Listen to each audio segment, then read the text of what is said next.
This is Ruski Ed, and this is lesson number 27 on Russian nouns. You want to learn Russian, but think it's too tough, too confusing, and all that stuff.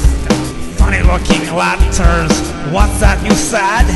It's time to learn Russian with Ruski Ed. Today we have even more animal names for you to learn. We will begin the lesson today with the Russian word for elephant, which is slon. And now we will move on to lions, tigers, and bears. To start things off, we have the Russian word for tiger, which is tiger. Tiger is basically spelt the same as tiger, only you kind of lose a letter along the way in translating it from the English letters to the Cyrillic letters. Just to touch upon current events just a little bit, recently, Prime Minister Vladimir Putin received a tiger cub for a present. Kind of a weird present, but I guess when you're Prime Minister, you get a lot of neat things. I don't know. Leb is the Russian word for lion. Leb, lion. At least they start with the same letter, basically. And now we move along to the bear. The Russian word for bear is medveds. Interestingly, the president of the Russian Federation is Dmitry Medvedev. And of course, Medvedev sounds a lot like Medveds, and so it's kind of a neat thing, Medveds, Medvedev, and of course there's a whole thing about the Russian bear and all that kind of stuff.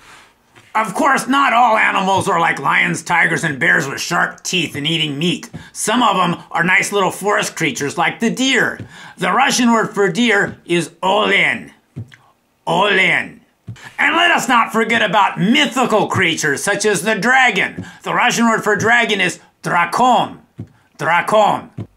And as a little bonus today, I'm going to throw at you 5 names for animals that aren't even going to be included on the official list for this lesson.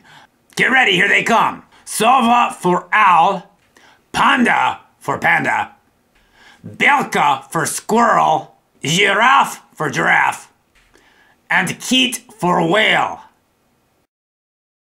Now in this lesson, of course, we've talked about wild animals for the most part. And our first animal that we will discuss here in the phrases part is the wild duck. And the way you would say wild duck in Russian is dikaya utka. Of course, not just animals are wild, sometimes we also have wild plants, such as the wild rose, and that would be dikaya rosa. And then, of course, let us not forget about wild strawberries. We know that the regular strawberry is klubnika, but the wild strawberry is zemlanika. So we have klubnika for regular strawberries and zemlanika for wild strawberries. And so this has been Ruski Ed, along with my buddies Vladimir Putin and Dmitry Medvedev, signing off with lesson number 27 on Russian nouns.